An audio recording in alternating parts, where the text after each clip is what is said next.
Protest करने वाली है, दिल्ली में भी आपका प्रोटेस्ट है, क्या मुद्दे रहेंगे, क्या आप लोग मुद्दे उठाएंगे? देखिए, आज पूरा देश देख रहा है अरविंद केजरीवाल जी को ईडी के मामले में, इसी एक्साइज के मामले में ट्रायल कोर्ट ने बेल दे दी।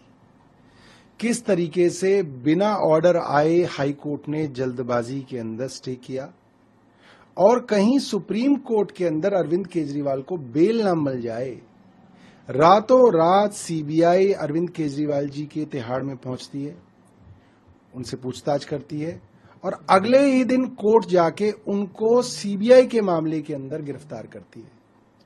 इससे एक बात साफ है, जिस तरीके की जल्दबाजी और कोऑर्डिनेशन ईडी और सीबीआई में दिख रहा है, केंद्र सरकार पूरी तरीके से इस चीज पे काम कर रही है कि अरविंद केजरीवाल कहीं जेल से ना निकल जाएं। और ये मिसयूज जो है, ये सबको आज स्पष्ट दिखाई दे रहा है, बड़े बड़े लोग इसके बारे में कह रहे हैं। तो आज हम पूरे देश में इस चीज की आवाज उठाएंगे और जनता को बताएंगे किस तरीके से देश में तानाशाही चल रही है।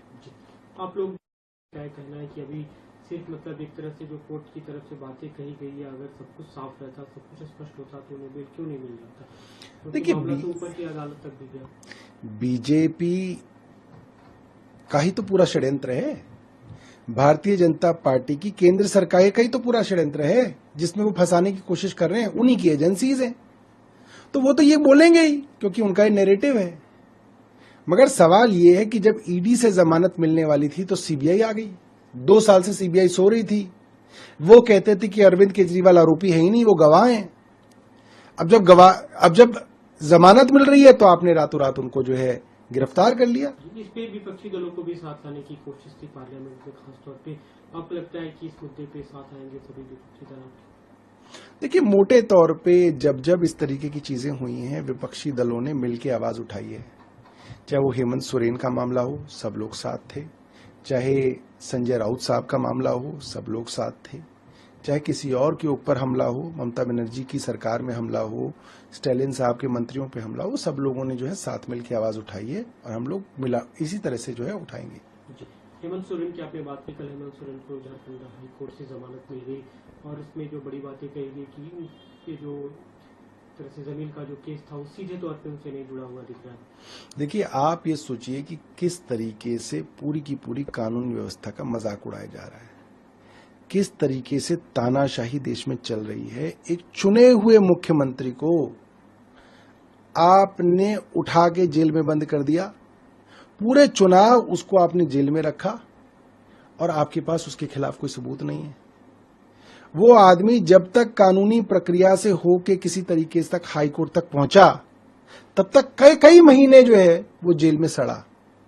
यही तो तानाशाही है कि बिना किसी मामले के आप चुने हुए मुख्यमंत्री, आप सोचिए आम लोगों का क्या हाल होगा। नीट एग्जाम को लेकर काफी हंगामा देखने को मिला। राहुल गांधी ने आरोप लगाया कि वो जब बोल रहे थे उनका माइक बंद कर दिया गया।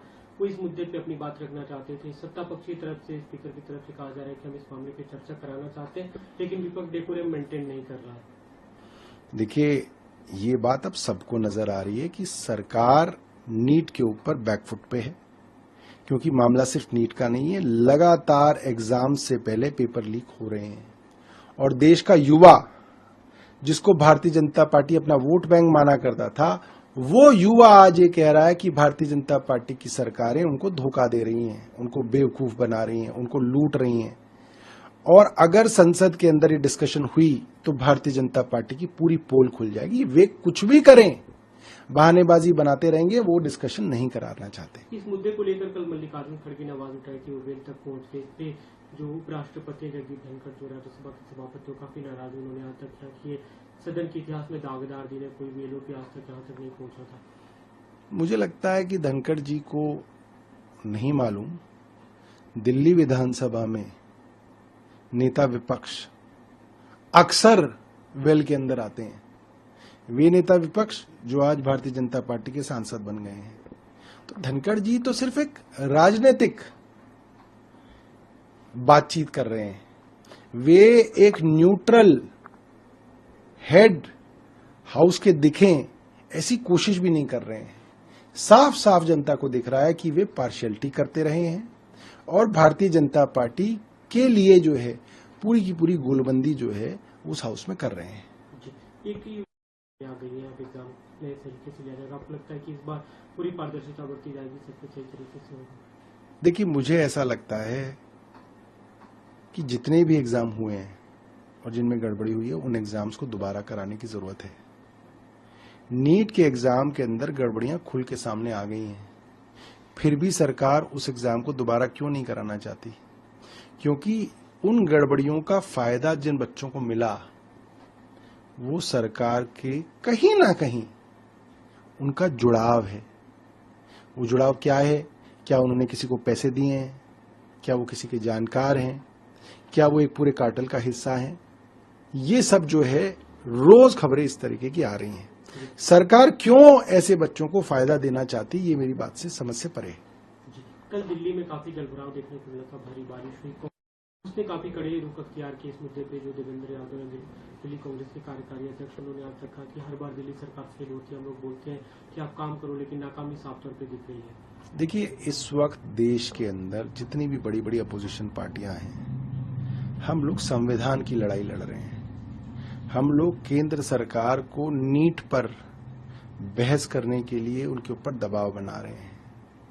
और आज के समय में अपोजिशन पार्टीज के अंदर फूट हो, मुझे नहीं लगता कि अच्छी बात है।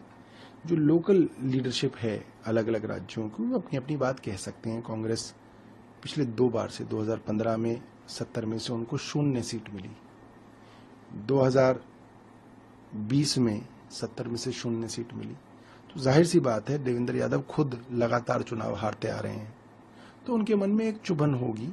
मगर मुझे लगता है कि एक बड़े लेवल पे हम लोग अलायंस का हिस्सा है। हम सब जो है इस सब छोटी जो है तू में उनके साथ नहीं पड़ना चाहेंगे। अब तक पानी का बात, आपको लगता है कि अब सब कुछ सामान्य है जो जलभराव की स्थिति?